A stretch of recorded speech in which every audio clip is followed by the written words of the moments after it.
Okay, so I'll just write down the expression. Okay, yesterday the box convolution, right, that we had.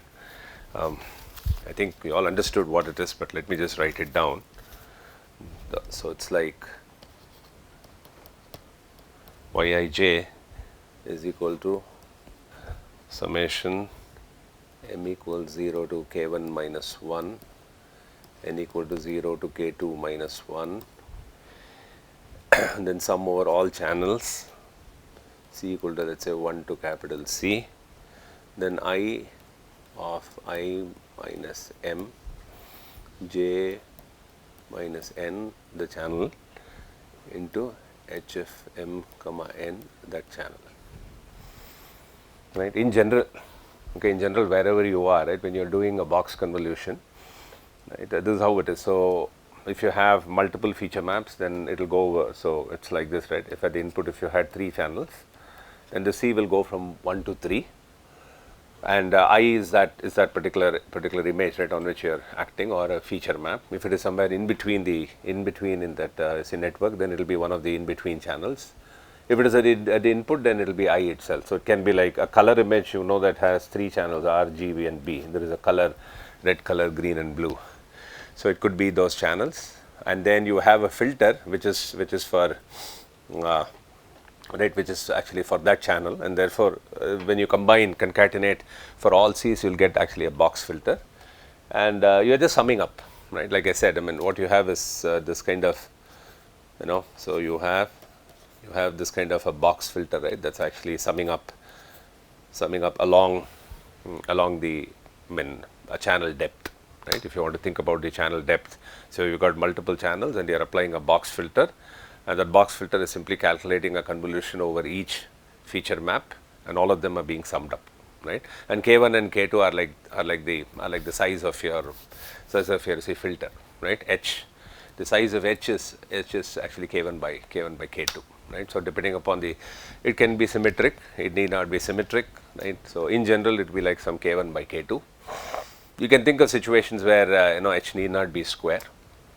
Okay, so it's not going to say necessary that H should be square, and so you're summing up over K1 by K2, which is this dimension of H, and you're summing up over all channels, right? C equal to 1 to the capital C. So capital C will be 3 if you are at the input, and if you have a color image. Capital C will be 1, I mean, if you are at if you just have one channel, right, at the input.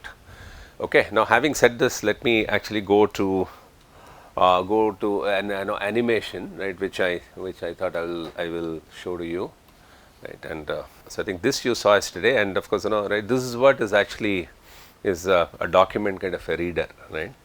So you can think of, you know, a digit 0 to 9, okay, and what is appearing, right, is here what is being, you know, input, and it is supposed to, you have a network that is supposed to tell what is the right answer, right, what kind of a digit is this, and the inputs, as you can see, right, the way they are not very structured, right, they are like the way you write them, right, you don't really write in a very structured way, but irrespective of so these training samples, if you see on the left, right, see the kind of training and all that you give is like, you know, you'll give all kinds of things. I mean, it's always better to expose a network to various variations of the input. In this case, it's just a digit, and therefore, right, you want to kind of expose it to various variations that can occur, and the network is supposed to sort of figure out, right, and after training, if you input a digit, it should it should tell what that digit is. So these are all very small images, by the way, right. This is like 1989 work, 60,000 training samples, 10,000 test samples. Output is an integer between 0 and 9, and you can see here, right, the way you train is that, you know, you give various translations of a digit, rotations of a digit, scale, right. I mean, some people may write big, some people may write small. Then you can have squeeze, then stroke width, right. Some people may, you know, write bold, and some may write less bold. Noise. So you train against all of that. So like I keep saying, right, a lot depends on how well you train. I mean, that's kind of a bottom line, right, in terms of how rich a data set you have, right. The more rich it is, the better it is for a network, because then it is exposed to different variations, and if it has seen those variations, then or at least, you know, things that are close to that, then there is every possibility that it will give out a proper output. Okay, and Yeah, this I think we have already done. So this local connectivity and the parameter sharing. But then before that, right, I mean, there is something called a pooling layer, okay, which is something that we have not done yet. It could have also been done for MLP, okay, but we didn't do it at that time, and generally it's used for 2D, okay, what's called max pool, generally called pooling. We'll come to that in a minute, but then before that I thought I'll show you these animations, okay, which kind of tell you, okay, some of these are animations, some are not. So to just tell you, right, what this local sort of a connectivity, right, what it means, and what the parameter sharing actually means, and you've already seen it yesterday. I wanted to show that first so that you have a picture in your head in terms of how those filters act, and the output channels, input channels, and all, right. When I say a channel, I mean a feature map, okay. That's an accepted sort of terminology. If I say I have got n number of channels, what I mean is n number of feature maps. And filters are typically the weights, okay. So filter means it's that kernel containing the weights, okay. That will be normally a terminology that we will continue to follow. And here, right, if you see, if you have an MLP, right, then you see that if I have, so here is your input, okay. The blues are your input, and then the reds are your next layer. And you know that, right, if you had to learn the weights, or if you had to train a network, I mean, you would have, like, if you just consider the weights, you've got like 7 into 3, right, which is actually 21. This is just for a small network. But suppose you said that I just assume local connectivity, okay, which means that this guy, right, instead of seeing all of them, all 7, just like we saw yesterday, right. See, I took an image as an example because in an image it's easier to sort of understand this locality business, right. You can also do it for audio and all, but people are more accustomed to seeing images, the interactions being local and so on, and which is exactly what is happening here. So you say that, right, you basically, every neuron fixates on a kind of a local region, right. So for example, right, so it will only fixate on these 3. Yesterday what you saw was actually a spatial grid. You saw a 3x3 or a 5x5 region, and as I said, a receptive field is something that can become bigger and bigger as you go right down the network, right. What a neuron ends up seeing, with respect to the input, right, that can be much larger than the immediate 3x3 that it is seeing, because each layer in turn, that neuron is seeing something else with the input, and yesterday we saw that example, right. So receptive field, so this could happen at any layer for that matter, right. So here we are just considering this to be the first input going in, but it will generally apply, I mean, wherever you are, right. And therefore, right, what you find is that you are saving on the parameters, right. Instead of say 21, right, now you got only say, right, 9 to find, which means that the parameter sharing has not yet happened, right. What this means is that you still have right, 3 parameters for this, 3 parameters for this, and 3 parameters for this that you're independently finding out, right. So the weights are still like 3 into 3, just a toy example. But then, right, it is storage efficient because now we have to store fewer weights, and I mean, right, runtime also it's faster. And then if you go for parameter sharing, right, so what you had was this situation, right, where the earlier one was like you had different weights coming for each neuron. But as I said yesterday, when you talk about a convolution, you sort of don't just assume that, of course, in your 1D, right, you would have seen things like impulse response being infinite in support and all, right. That's also possible, but right, those are not the situations that we kind of deal with in a kind of network. We simply limit it to something like, say, FIR, right, a very finite sort of support, and in fact very local. Again, that suffices. I mean, there's no reason to make it very big. And there is one way, right, by which you can still if you really feel that you should be looking elsewhere in an image, and it's not enough to just look at locally, there is always something called an attention that can be brought in, okay, which will then kind of focus on things that are really relevant, okay. So that is a mechanism that came in later, and people figured out that that's a much better way to sort of use the information in image than to increase the depth by increasing the number of layers. That's one way by which, right, you can get more and more exposure to the image, but the better thing to do, or a more efficient thing to do, is to use what is called attention. If time permits, I'll just maybe talk about 10-15 minutes about that, but let's see, right, how it goes. And if it is parameter sharing, then we simply say that, right, they all share the same set So W1, W2, W3, this is like really a convolution now, right, because you are kind of translational invariant and you are very local, and this is like convolution with a very, very finite sort of a support, right. Okay, and so right, this is even more efficient in terms of the weight storage and so on. And one of the things, right, that you will kind of notice is that, right, between an MLP and actually a CNN, you see that you already have very, very few weights. I mean, right, therefore a regularization is sort of implicit, right, because you don't allow for too many of these unknowns to come in and so on. You're sort of playing with just few parameters and you're hoping that, right, they will actually do the job, unlike an MLP, right, where you had to. But even then, it doesn't mean that you don't use regularization, but required to a much lesser extent, because the parameters to begin with are not really that many. Actually, we will see a network, right, that will actually give you a better idea. Then you can actually extend it to the case of more input channels, right. Like I said, this could be at any layer, and then, right, if you have more input channels and if you are also sharing the weights, then what you see is that, right, these weights will be the same, right, across the neurons. That is the parameter sharing. They are local because of the fact that the support is still like fixated on just 3 in the input channel 1 and 3 in the channel 2. But what you find is that the weights that go and then work on channel 2 are not the same as the weights that go and work on channel 1. This is exactly what I said yesterday, right? If you had multiple channels and if you are having a box filter, then the filter that acts on the first channel can be, say, different. The weights, right, can be, right, different from what is acting on the second channel, can be different from. See, finally a network might figure out that maybe the same set of weights will work, but we don't force it. And of course, because of parameter sharing, so this is exactly what I had shown yesterday, right. So you could have something like this, and right, you have, okay, I need a different color, but anyway, right, so you have a box filter, right, that runs through and through. And that box filter, right, will have a set of weights for this, will have a set of weights for this, will have a set of weights for this, but overall it's just one filter. Okay, this is for let's say one channel, right. This is for one kind of a feature map, and then you can again change this box filter, right, when you want a different output and so on. And one more channel if you want, then you actually change that box filter. Change in the sense that the weights and all will again change. You have a different box filter that then acts on that volume. So this is for the case of 2 input channels.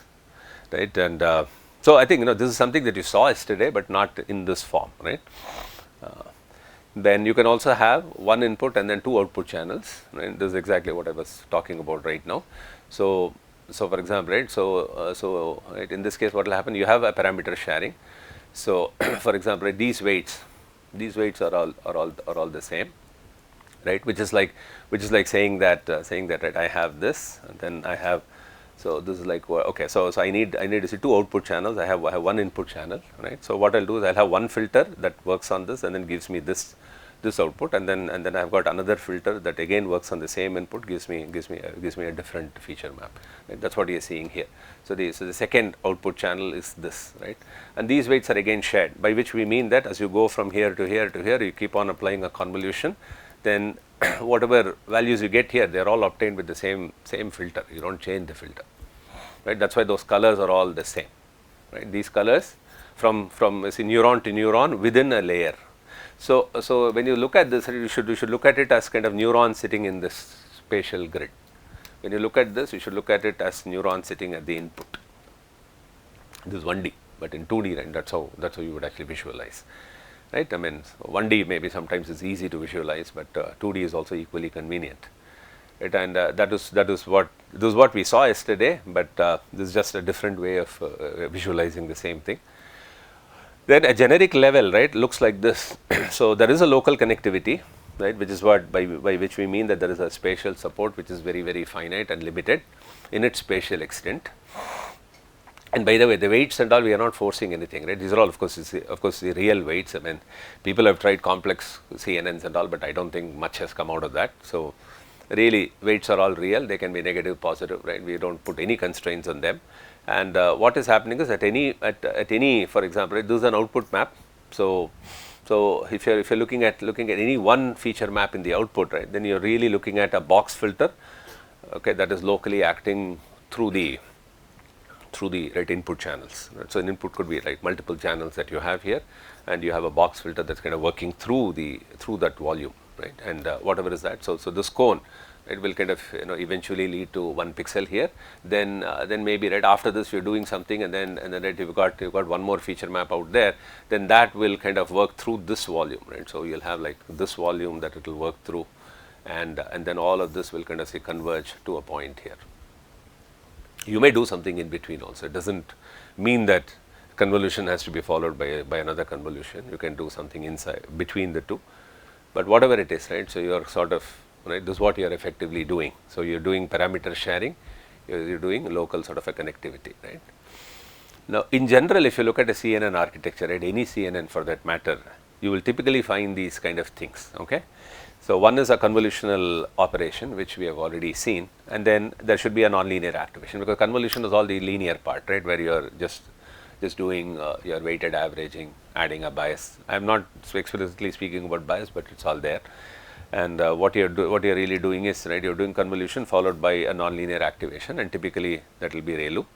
And then there is a pooling operation. A pooling operation is typically done for 2 reasons. One is you might just want to reduce the size of your feature maps.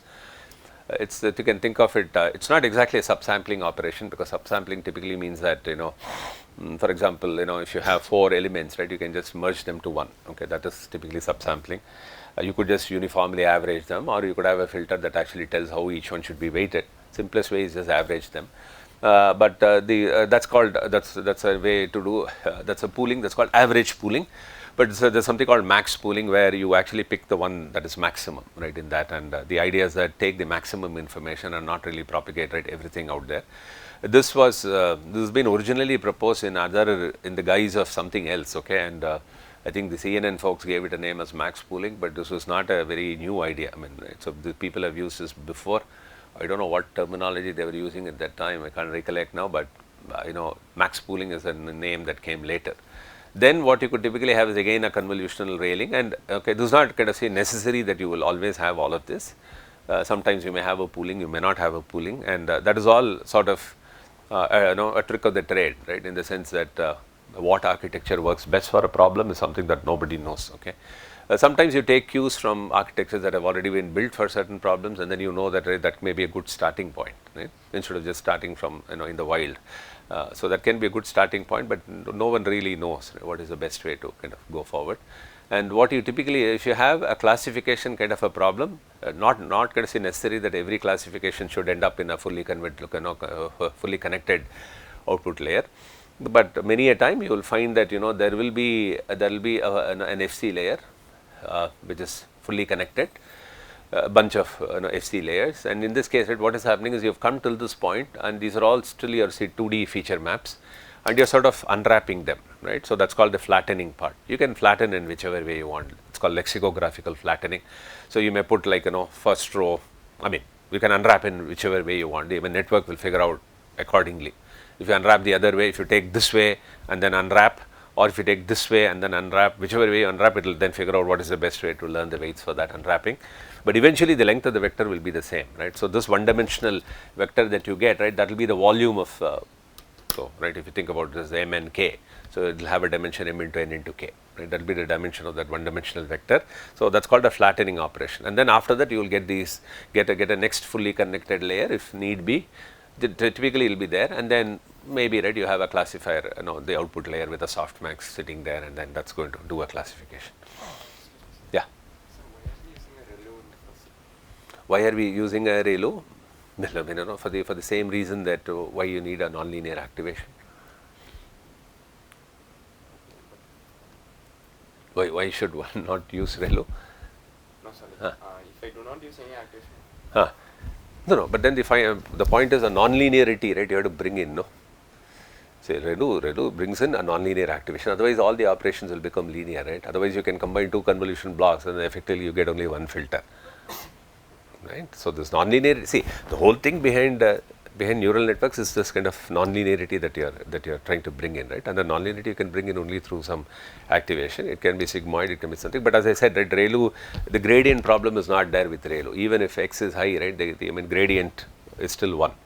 Whereas sigmoid and all you typically don't use at all. In fact, right, sigmoid and all actually ends up being used in RNNs, recurrent neural networks, when you want to do a gating and so on, which I think next class I will talk about. Right. So, really sigmoid and all you don't even use it that much, like even softmax is what you use at the end, right, typically for a multi-class problem.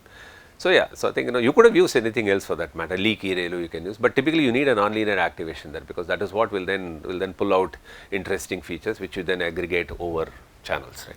And if you are asking why are you kind of using a box filter, the answer is still that you have to aggregate information coming from various feature maps, and what is relevant and what is not will be up to the weights that you find, right. If you find that the network does not believe that the last feature map is really useful, just put all of them as 0 or whatever, or very low values, not 0, it will give just very low weightage for them. Okay, now right, just wanted to play out these animations, right. All of you are familiar with a convolution operation, but just at a 2D, right. I just thought if you have not seen this before, so it's like a filter, right. So the yellow thing that you see, the cross, that is the filter. It's like 101, 010, 101, right. And also one more thing, right, by the way, I mean, right, don't get worried if you don't see a correlation versus a convolution sort of a distinction. Like for example, a correlation is like what YFN is summation, what is it, I mean, xn hn plus m, right. That is what we do in 1D, but here, right, people do not bother so much about flipping, and like I said yesterday, right, ideally in convolution you should flip about both the x and y axis, and that is when you get a filter. But then all that a network will kind of figure out inside. If you do not flip, then then it will kind of understand it accordingly and move on, right. So really do not get too worried, I mean, if somebody is not paying too much attention to that flipping and all. Of course, if you have a symmetric case, then there is no issue at all, right. I mean, if it's isotropic, there is no issue, but if it is not, then it will learn accordingly, right. So you see that, right, you are taking this kernel and you are shifting it, right, just like you do in 1D, right. I mean, you flip it and then you kind of shift it left, right, top, bottom. Here you have to go like left, right, top, bottom, right, all over you have to scan, and then everywhere you take a weighted sum. For example, in the last place, right, what do you get? What was it, like 1 plus 1 plus 1, and then 1, 3, and then 4, right. So the last entry should be 4, right. So whatever, right? So it's kind of so it's easy to figure out. So the last one, right? I was talking about this entry, right? So wherever you are, right? I mean, you can do this. Now if you there is one more thing, right? People sometimes use what is called a zero padding. Okay, this is to sort of, if you feel that for some reason you want to sort of play around with the size of the feature map, because see, one of the things, right, that you will realize is that when you are doing a convolution operation, right, this is your image, right, on which you are trying to do a convolution, and right, I mean, if it is a 3x3 kernel, so what I am saying is, right, so if you have a kernel sitting here, right, now you won't be able to take that kernel here, right, because then it will kind of spill over, right. So you will get something like that, right. I mean, so one row and one column will sort of go out of the image, right. Therefore you may think that I have to stop inside. If you stop inside, then effectively your size has gone down. This is somewhat counter to what you typically do in 1D, right. In 1D it's like, right, m plus n minus 1, right. I mean, that's the eventual size. That's not the way we do it here. Okay. Now what typically is done is you kind of zero pad. Okay. So if you want to play around with the size, you just zero pad. So what you do is, so for example, right, in this case without padding, right, so the way you have to interpret it is, right, this is the kernel, that 3x3 thing that's going around, that's your filter, and this is your input, right, and then output is here, right. So what you see is that here, if you just let it, every time you just let it stay inside the boundary, and therefore you can only get 4 values, which is like a 2x2 output map. So there is another thing called stride, which is like how much jump you do. Okay. And stride is again, right, something that is typically used along with a convolution operation. So you can see here that when you're moving, so first thing to notice is what is the size of the filter, right, and then second thing that you should notice is what is the size of the input feature map that you have, and accordingly then look at whether you are zero padding and whether you are using a stride. Now here stride is 1 means you just go like one step at a time, you don't jump over, whereas stride 2, right, you see, for example, right, I mean, first I will start here, then I will jump there. Okay, then from here, right, I will jump here, right, because I have to jump kind of, right, if you see here, right, it will jump there and then it will jump there, right. So it's like a stride of 2. So stride means both along x and y are jumping, right. So that's, you can have stride whatever, right, doesn't limit, these are small ones, so we are taking like 1 and 2, but you can have stride 4, 5 and so on. And again, accordingly what size you get here will change. Okay, but there is a systematic way to arrive at that number. Okay, what should be the output, right. Then you can have both zero padding and stride. So here is a 3x3 kernel that is being moved around, right, and you are trying to convolve with the input, and then output is out here, and then you can have zero pad and a stride of 2. So 2 comma 2 means along x2 and along y2. Typically it is all I mean uniform along x and y, but there is no reason to force them that way. So for example, right, so the way to kind of think about it is this. So if your input feature map is like say W1, okay, here it is, right. So if you're accepting an input of size W1 cross H1 cross D1, what is D1?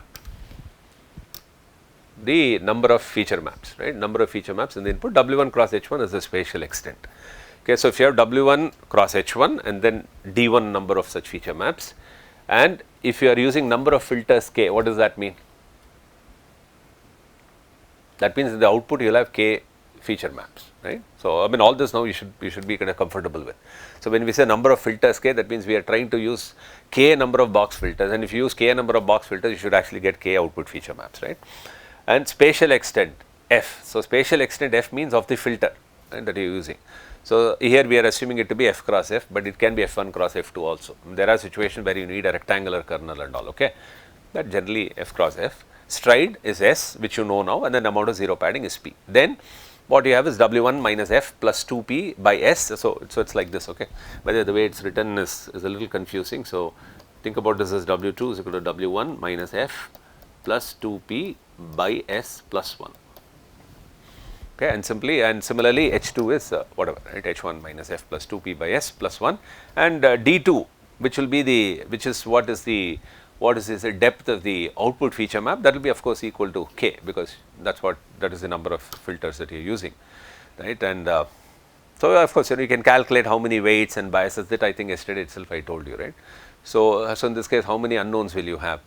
So for example, right, I mean you have a filter of size f cross f, then you have what, you have a D1 size, right, in the input. That means anywhere, right, you have to find for one box filter, you should find f into D1, right, and then you've got k, what is it, number of filters k, right. So into k, that many feature maps, so that means that many filters, box filters, k number of box filters, and then plus the biases, which will be like k, right, because, and always remember, right, for one feature map there is only one bias. Just like you have spatial invariance for the weights, the bias is also invariant, right. So it remains a constant across all the neurons within a feature map, okay. So it's like plus k.